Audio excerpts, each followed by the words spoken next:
మీరు మాటలతో క్షమాపణ చెప్పలేకపోయినా మీ భవిష్యత్తు ప్రవర్తన ద్వారా మీ పశ్చాత్తాపాన్ని చూపవచ్చు. ఇది ఎదుటివారికి మీపై నమ్మకాన్ని కలిగిస్తుంది.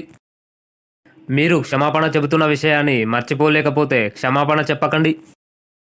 మీరు ప్రేమించే కొంతమందికి బాధ కలిగినా సరే మీకు ఏది సరైనదో అదే మీరు చేయాలి. మీ గతం అనేది నేర్చుకోవడానికి, ఎదగడానికి ఒక ప్రదేశం, అంతేగాని జీవించడానికి కాదు. గుర్తుంచుకోండి, మంచి విషయాలు ప్రారంభం కావాలంటే కొన్ని విషయాలు ముగియాల్సిందే. వదిలేయడమే చాలాసార్లు ముందుకు సాగడానికి ఉన్న ఏకైక మార్గం. మీరు ఉన్న చోట మీ దగ్గర ఉన్నదానితో మీరు చేయగలిగినది చేయండి. భావోద్వేగాలు ఖరీదైనవి. క్రమశిక్షణ గలవారు వాటిని భరించలేరు. మీకు అందమైన భార్యను ఎంచుకోవడం కంటే మీ పిల్లలకు మంచి తల్లిని ఎంచుకోవడం చాలా ముఖ్యం.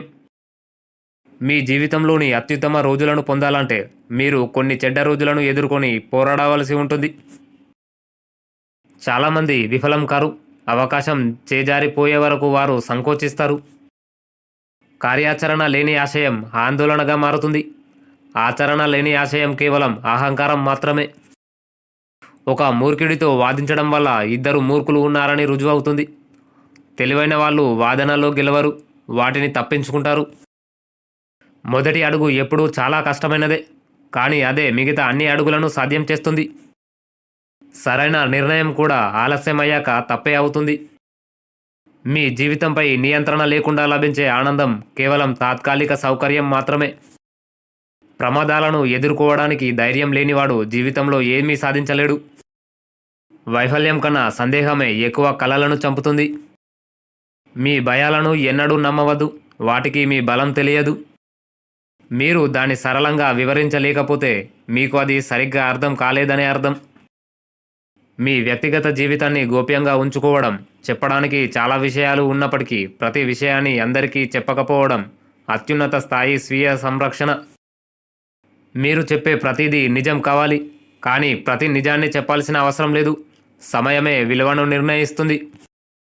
మీరు ఉన్న చోట మీ దగ్గర ఉన్నదానితో మీరు చేయగలిగినది చేయండి. ఆరోగ్యం లేని సంపద నెమ్మదిగా మరణించడమే.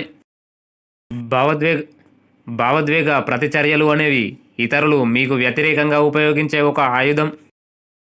ప్రజలు మీరు చెప్పిన మాటలను కాదు, మీరు వారికి ఎంత ఉపయోగపడ్డారో గుర్తుంచుకుంటారు. ఎదుగుదల అసౌకర్యంగా ఉంటుంది, ఎందుకంటే మీరు ఇంతకుముందు ఈ స్థితిలో ఎప్పుడూ లేరు.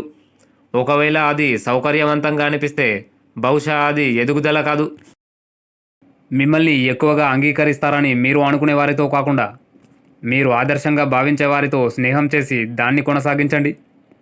మీరు సాంగత్యం చేసే వ్యక్తులే మీ భవిష్యత్తును తీర్చిదిద్దుతారు. జ్ఞానంలో పెట్టే పెట్టుబడి అత్యుత్తమ రాబడిని ఇస్తుంది. జీవితం మిమ్మల్ని మీ స్నేహితుల నుండి వేరు చేస్తుంది.